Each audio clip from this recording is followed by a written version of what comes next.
listen to the books of Twilight, which is beyond, like, that's crazy. I'm only 18 years late, but I've just been very into it lately, and I know that I think that's part of why I like it though now, is I struggle with getting on board with certain trends at that time. There's certain things I do get on board with at the time, but there's certain, especially like, I've never been interested in Harry Potter.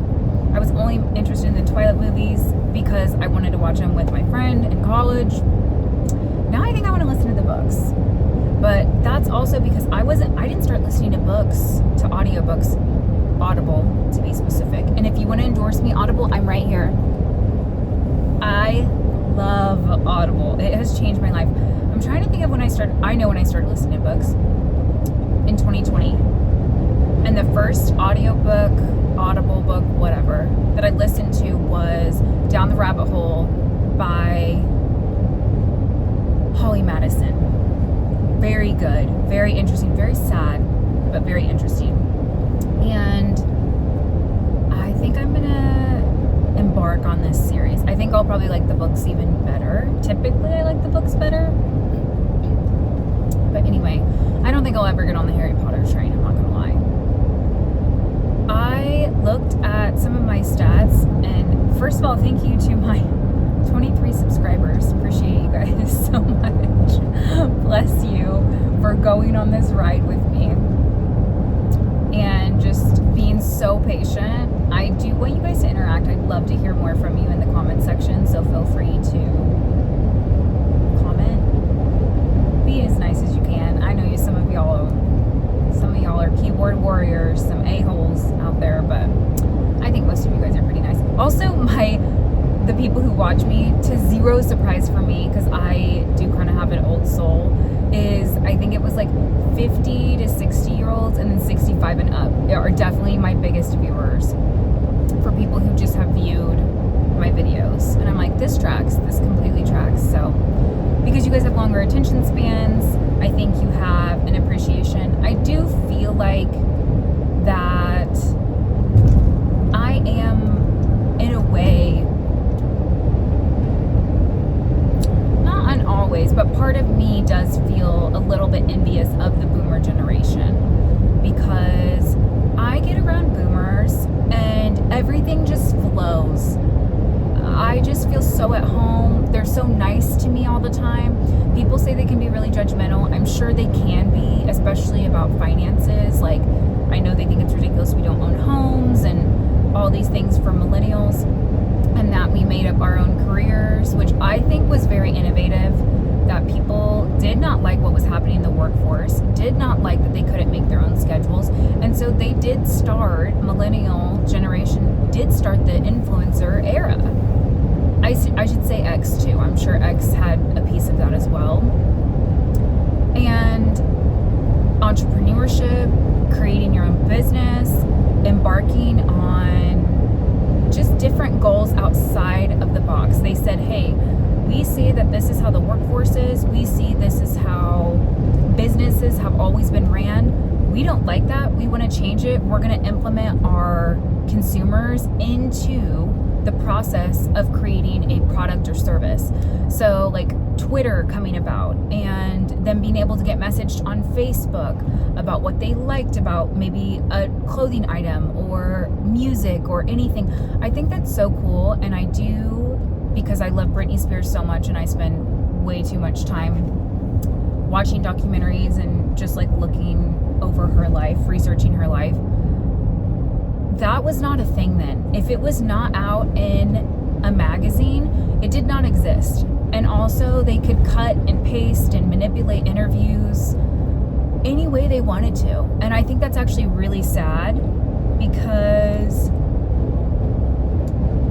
they didn't have a say in kind of the narrative and the vibe of a certain story. So if they wanted to slander you, you could feel like an interview went great, and then it comes out in People magazine and you're like, this is not at all what I I thought this was going to look like, which would be very stressful. And it can make sense to me why people refused to do interviews, because I think that can make them have the reputation for being hard to work with, or not liking or appreciating their fans or stardom. And I don't think that's the case. I think that it's so much deeper than that. Like, I know that Miley Cyrus will not hug fans certain times or take pictures. I think it's actually taking pictures.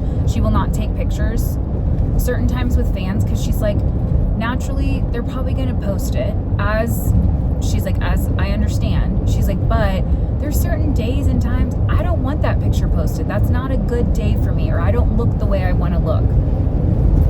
And I just think she's come a long way too. And then it really, the Transformers got me involved with Megan Fox.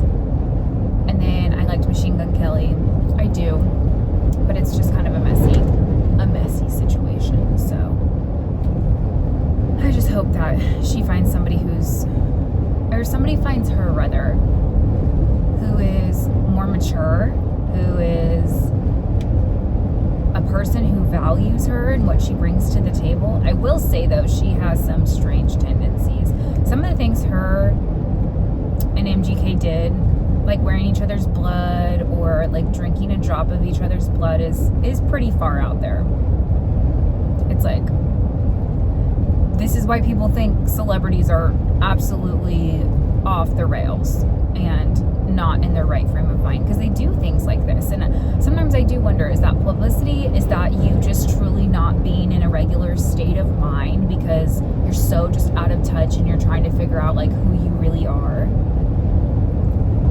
I will say, probably this is a big generalization. I'm not sure if this is legitimately true, but I feel that a lot of people who live in boring places, such as the Midwest, although I don't think it's boring, I think it matters who you have around, not what you have around. Because I was way more lonely when I lived in Florida than I ever have been here in the Midwest. But that's because I know way more people here. I always have things I could be doing here. Always. And I always will. These are where all my people are. But it's like, you have to develop, in my opinion, a stronger resilience, a better sense of imagination when you're younger.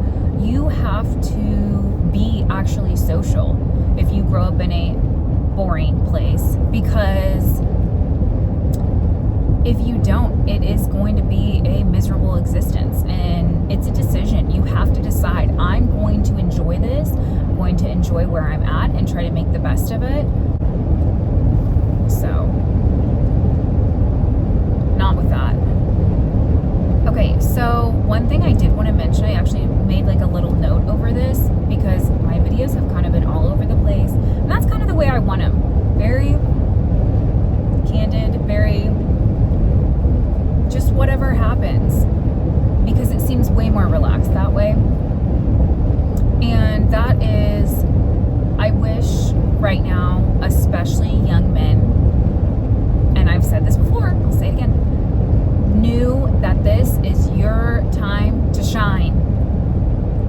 Potential will only get you so far. Very few people, it seems, are actually taking action. I swear, if you guys have the guts to talk to a woman, ask her for her number. Do not ask for Instagram or social media handles or whatever.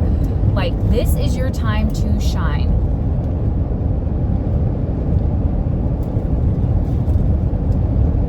It is not going well, and I will continue to say this too. I think that men are struggling right now, especially men from ages, I don't know, freaking 15 to 39, 40, 45. Yeah, 15 to 42, 43 years old. It just seems to be a really hard time. I do not think that combating that with women not needing men is the solution. I really don't, and I'll stand by that. That being said though, if you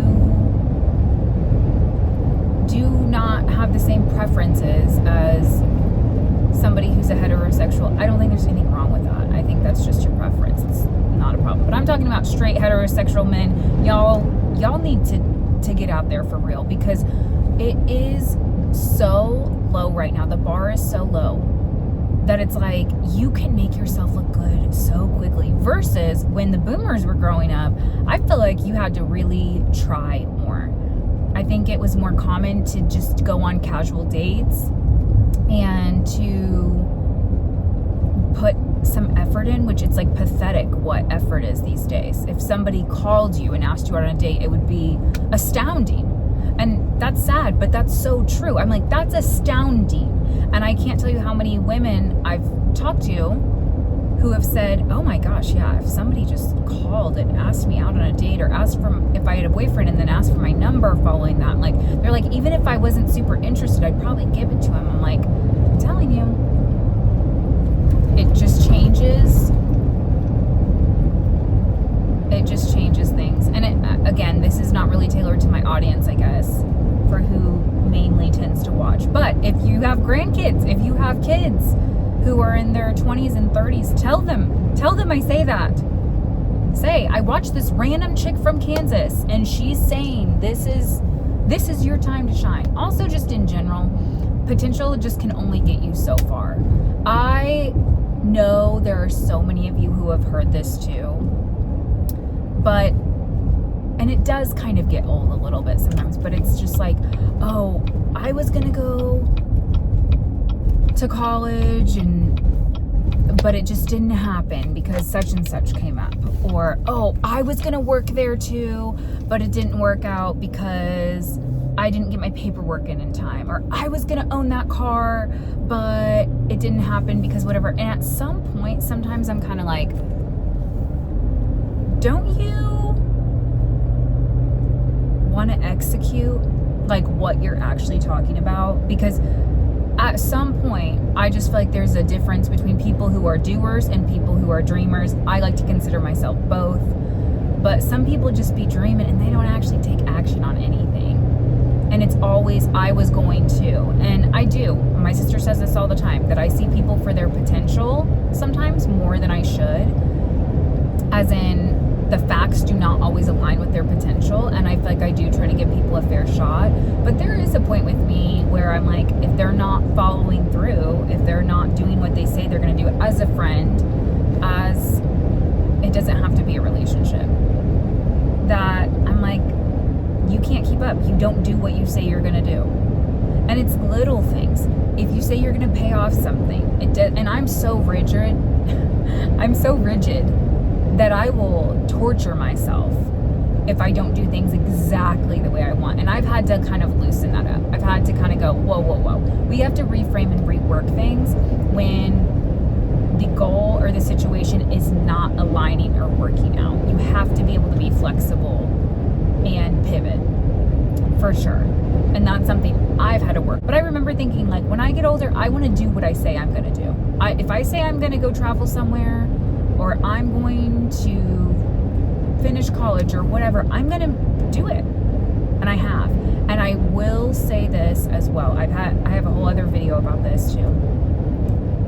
Many people talk about, oh, I could have this job, or I could have done what you do, or I could be in sales as well, or all this stuff. Just nod your head, but in your mind, just do an inventory and check. Do they though? Do they actually do that? Did they actually get that job? Are they really working that way? You know, like, and I'm not saying that to dog them. I'm just saying that because at the end of the day, I always say this, the only thing that matters is the score on the board. Just like in a football game, both teams can have the best strategies, the best intentions, great potential, all this stuff, but the only thing that really matters after the game is the score on the board. And it is, I do feel like there are, and I've said it before too, there are people who probably deserved to go to college more than me. There are people who are smarter, more academically inclined. They didn't do it. They didn't do it. And a lot of people who are really smart or are really talented, their downfall is that they know that, and so they just think they can do it, and they put that in their back pocket as it being enough. They don't actually use their talent to help them get through. I'm a lot of things, but just naturally talented is not one of them. Everything I've gotten or strived for, I've had to work for. I have not had, the only thing that has fallen into my lap is my parents and my family, which did fall into my lap. I'm very blessed to have it, and I'm so grateful, and I don't know why I was chosen, but I am grateful every single day of my life, and I try to verbally remind the people around me how important and precious they are to me, and treat them with respect and dignity, even when I disagree, even when I'm mad at them, because that just doesn't happen for most people. So I just want people to know potential will only get you so far, and the rest of it's action, a majority of it's action. I'd say potential, seriously, is like 10%, if that, and the other 90 is action. And don't make fun of somebody for failing, because they're trying. At least they're trying. If they lose that job, if they ended up not getting into the school they wanted to get into, at least they are out there trying. You know what I've been trying to be better about too, which has been a huge thing that I failed at this. I failed at this for decades. It wasn't until, I think this year, until I was 32, that I thought, you do not ever show appreciation for your health. And sure as heck did not show appreciation for my body. And I don't mean thinking that I have the best physique ever or anything like that, but like that my legs work, that my feet don't hurt all the time, that I don't have any back issues. I'm like, that is such an incredible blessing, that it does what I want it to do majority of the time. When I want to go through a workout, I have a successful workout. There's people who try to work out and they're unable to do so, either because they've disrespected their body, or they have health issues, or because they are so out of shape that it's torture for them to get through that. And yes, I have made a lot of good decisions to take care of my body, but just appreciate your heart beating and not having enlarged lungs or severe asthma to the point where I can't jog.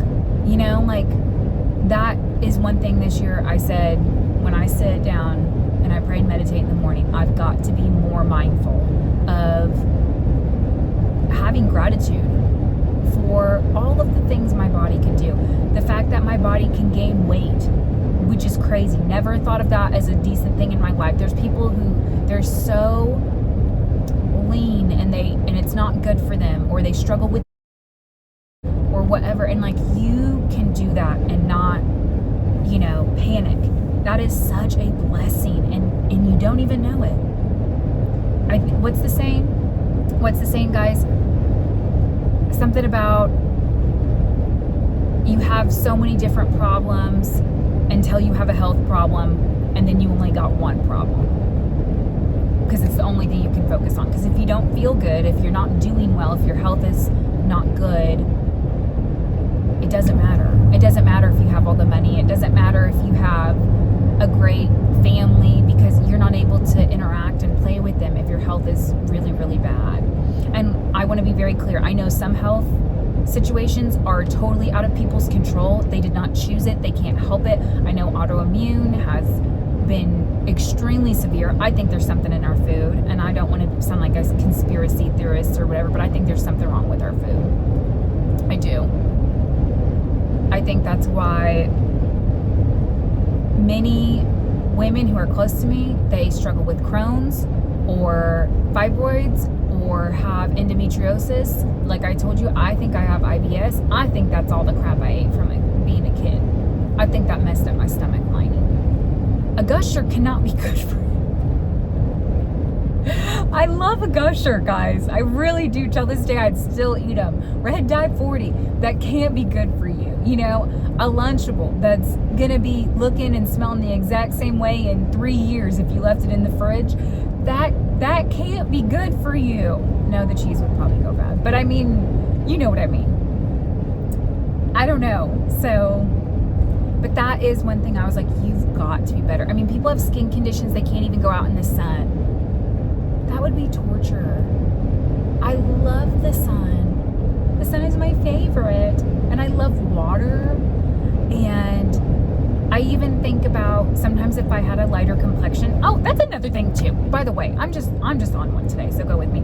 I think it's not nice when people point out or make fun of, wow, this shirt's kind of cattywampus. Whatever. When people make fun of or point out others who are really, really fair skinned. Like, oh, you're so pale, or like, oh my gosh, like, I just think that's mean. Can you imagine if people said that out loud the opposite way? Oh, you're almost too dark. You should be your sister's complexion. Like, can you imagine? And so I think that's really freaking mean. And I would never make fun of somebody for that because I know I was just born like this. I was born with melanin in my skin, and that creates my skin tone that can handle the sun and be able to stand it. But I would never make fun of somebody who's really fair skinned or, you know, call them, oh, you're so pale, like, oh, and like make fun of him. Now, if it's family and that's your sibling and you guys got it like that, that's fine. But sometimes I'm just like, leave them alone. Do you know how exhausted I would be if I had to put dang self-tanner on all the freaking time? I would not be able to do it.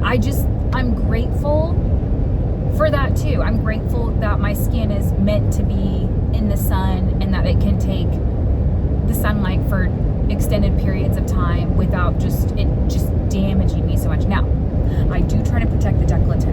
The décolleté right here, guys, you can't get that back in the neck, which my neck is, since I sleep like a dang turtle, because I sleep on my tummy. So I'm trying to stop. I'm making a conscious effort to try to stop this, but I lay on my tummy and then I scrunch up like this. You want to talk about ruining your freaking neck? I already know, y'all. I don't know, but it is what it is, you know. I think the most important thing is to get good sleep. I did not feel that way. I used to think the most important thing was to be active. Then I thought it was food. Now I think it's sleep. They're all so important. So if you can do all three, get good sleep and eat well and physically move on a consistent basis and work out, there's nothing like it. I should, another thing I'd like to implement, and then I'll shut up because I've really been on one today, is being active through play. And what I mean by that is like playing a basketball game, which I'm terrible at basketball. And I do miss soccer, but I'm not very good at it anymore. But like just for fun with friends, or doing like a walk jog with a friend. That's the hard part about having activity through play, is a lot of times when I'm available, my friends aren't available. You know what I mean? Or they are. Like one of my friends, she just had a baby. I'm not going to ask her to go out in this 98-degree heat, you know? So, but I do think that's way better. And that's where I think kids come into the picture. They love to exercise through play. Ride their bikes, climb a tree. I mean, think of that. That is just the best. Send your kids outside. If you have kids, send them outside, please. Play with them outside. And I know that you shouldn't have to entertain them all the time, and I don't think you should. I don't. They've got to use their imagination. I think I've said this before, but I ran a whole hotel out of my parents' home, a fictional one. But I was busy, and like dinner got in the way. I was like, Mom, I'm in the middle of trying to be a manager of a hotel, okay? I was Barney from Pretty Woman. Just make them use their imagination. And if you don't have a device to look at, there is no choice. So, and I didn't have one to look at. So, okay guys, I'm done. Thanks for listening to me. Sending love always from your Midwest girl. Comment down below. I want to hear your thoughts.